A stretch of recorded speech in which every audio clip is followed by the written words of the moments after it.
Assalamualaikum warahmatullahi wabarakatuh. Hi, my name is Jenar Listiani Munggaran from English Education Program 3rd semester. This video was made to fulfill the exam purpose. So, here I'm gonna explain about how to making inference and drawing conclusion.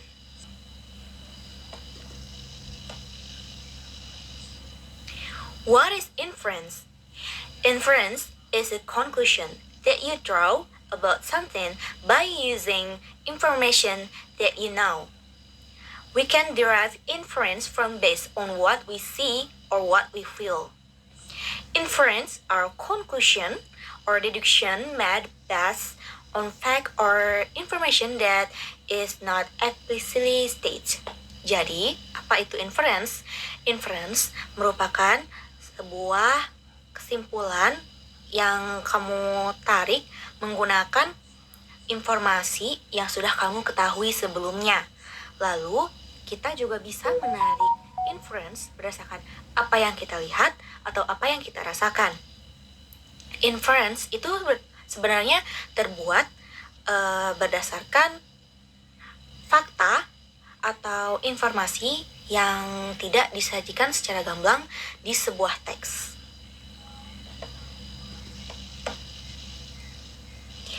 How to making inference? First, read the text as a whole. Jadi pertama, membaca teks secara keseluruhan. Second, then find evidence that supports your assumption. Kedua, kalian mencari bukti yang mendukung asumsimu. Third, from the evidence, you can make inference and prediction about what the author doesn't say directly. Jadi yang ketiga atau yang terakhir, berdasarkan bukti-bukti tersebut, kamu bisa membuat inference atau prediksi mengenai apa yang sebenarnya penulis ingin sampaikan. Nah, here ada example ya. When I walked into the kitchen, I found my little brother lying on the floor, clutching his stomach and groaning.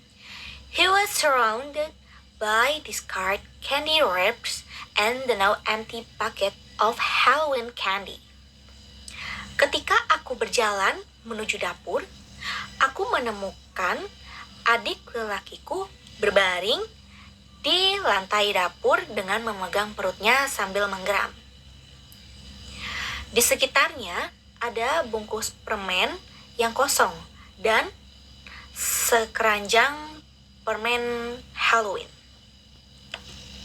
Nah, dari teks tersebut, we can make inference that first, his younger brother was clutching his stomach and groaning.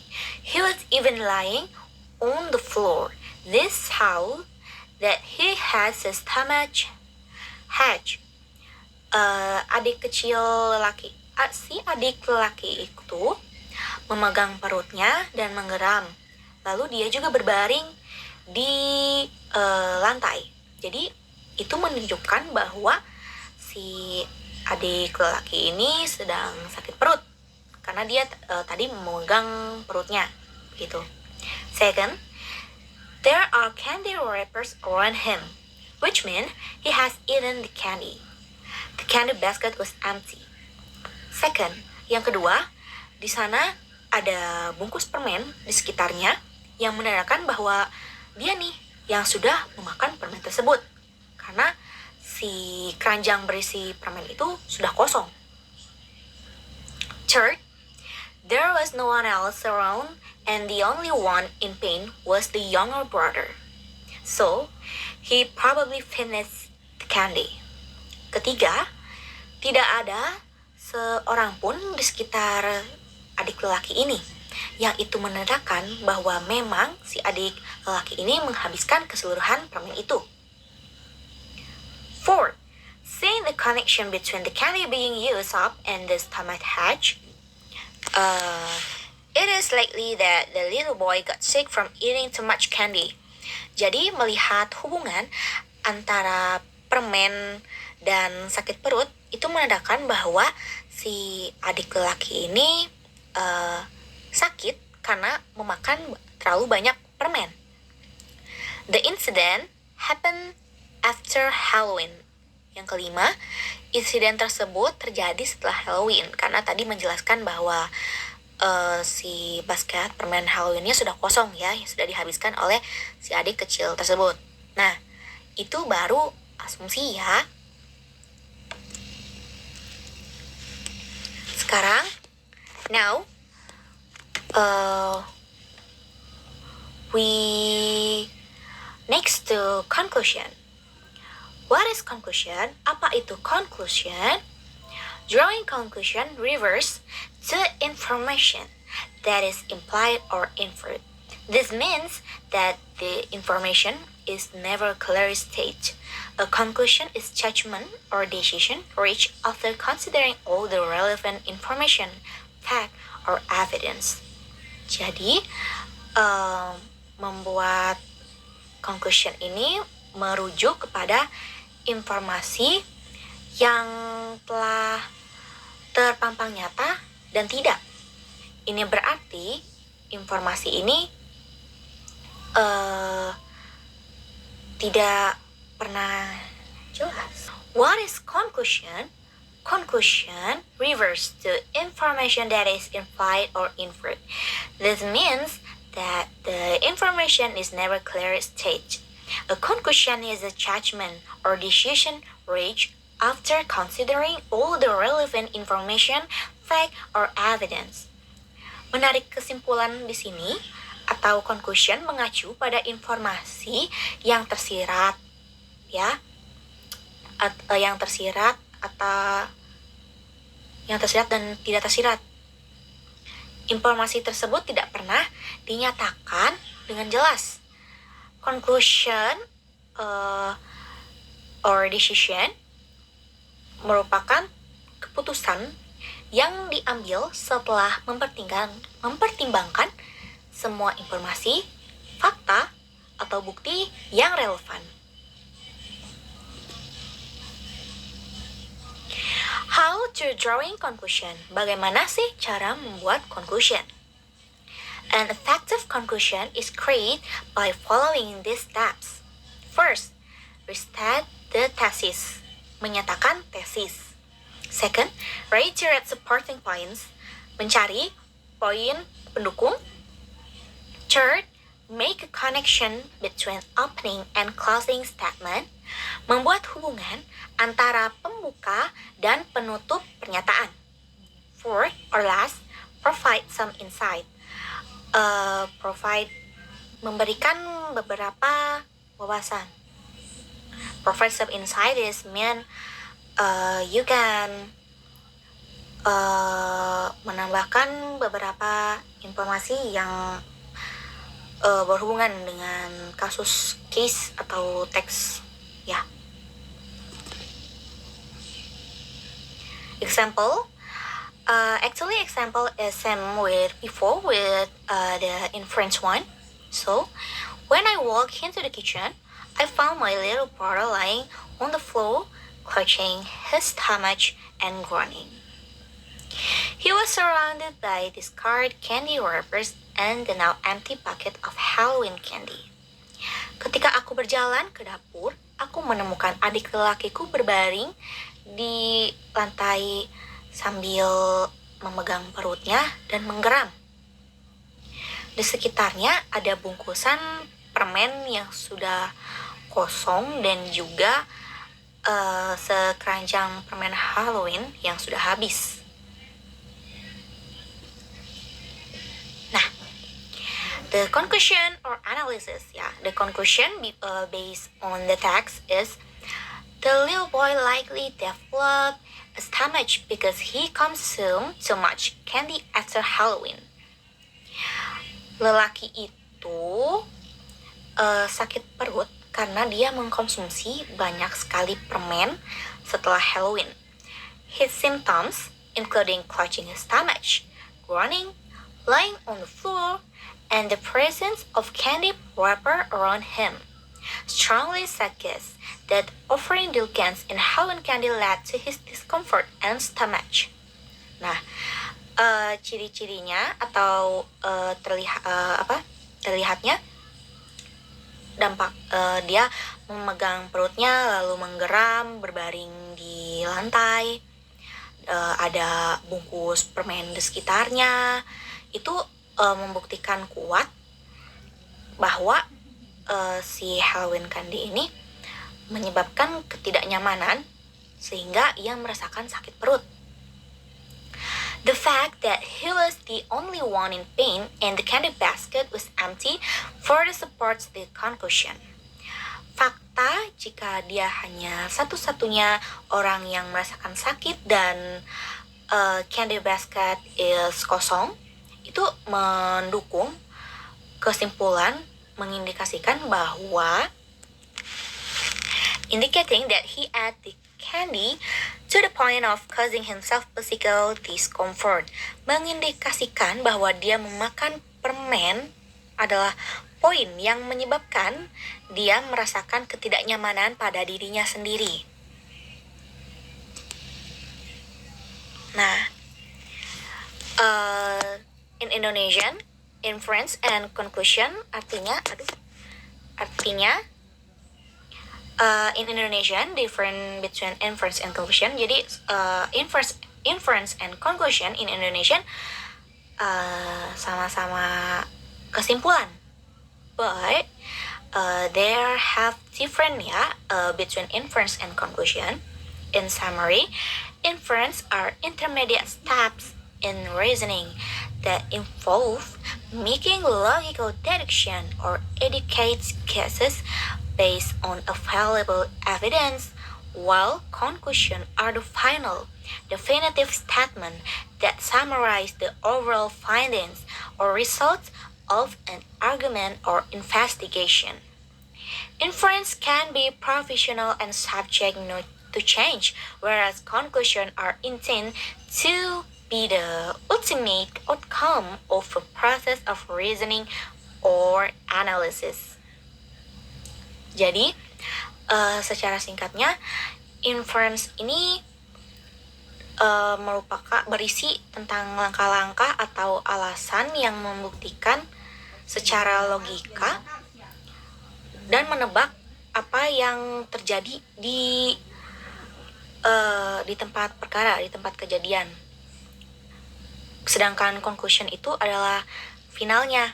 Jadi pernyataan yang merangkum semua penemuan dan hasil dari argumen atau investigasi.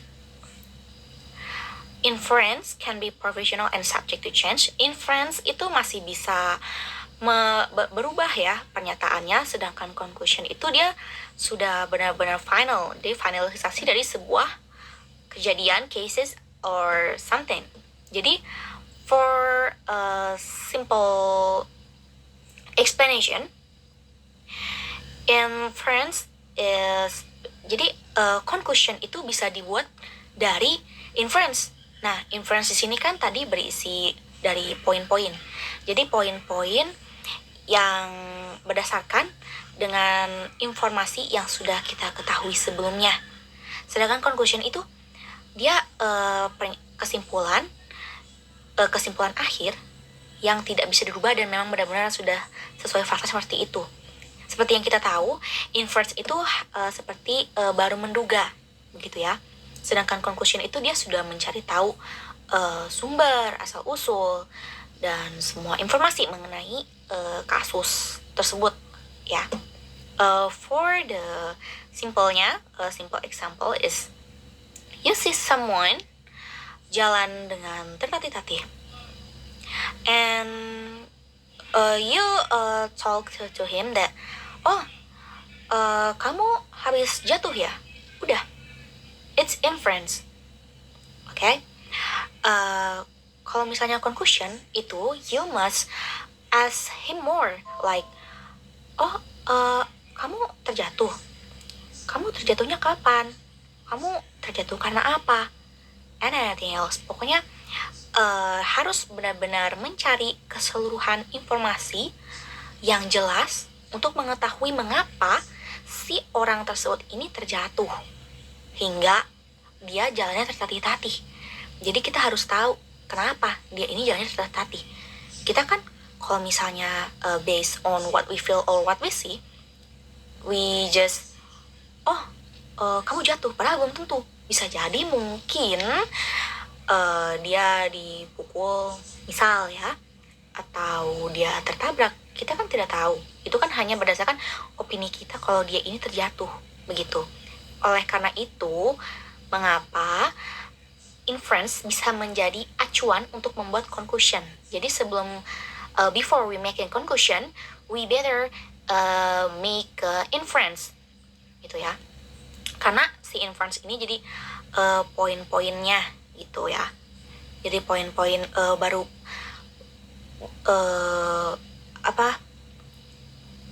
baru penalaran awal gitu, kayak kita mendebak-debak begitu ya. Nanti kan setelah we know about the reason, the latar belakangnya kayak gitu, kita baru bisa menentukan si conclusionnya. Jadi conclusion itu berisi tulisan panjang. Kalau inference itu poin-poin. Jadi dia berisi kayak poin-poin begitu. Tadi seperti yang sudah aku jelaskan sebelumnya. Nah, here ada sebuah gambar. Jadi untuk memperjelas penjelasan saya tadi, based on this pic, what is this woman doing? Where do you think this woman is? Is she there for work or pleasure? Nah, kita cari tahu bersama-sama ya. Berdasarkan gambar di sini, the woman is touch her head. It means dia pusing, dia terlihat pusing. Jadi kita bisa asumsikan bahwa si wanita ini sedang sibuk dengan pekerjaannya ya. And the second, where do you think this woman is? Dimana wanita ini kira-kira ya melihat banyaknya kertas yang berantakan di situ dan juga bekas-bekas. Saya mengindikasikan bahwa dia ini sedang berada di kantornya gitu ya, di kantor hukum atau apapun itu. Third, is he there for work or pleasure? Apakah dia di sana untuk pekerjaan atau kesenangan? Melihat dari raut wajahnya tadi ya, dia pusing ya. So it means she there for work, of course, right? Nah, itu inference. Jadi kita mengambil poinnya si wanita ini sedang memegang kepalanya yang mungkin dia merasa pusing. Lalu poin kedua, si wanita ini sedang berada di kantor ya. Yang ketiga, si wanita ini ada di situ ya karena untuk bekerja.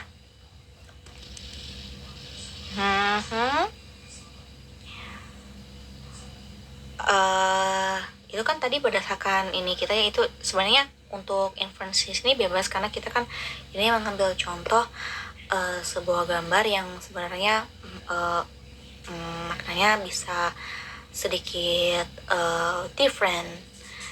It depends about yourself. Jadi kayak tergantung masing-masing kalian mengiranya apa. Pokoknya intinya she struggle with herself. Dia ribet dengan dia sendiri gitu kan. The point is that.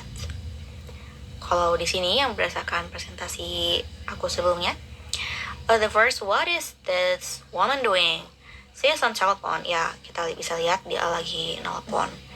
Where do you think this woman is?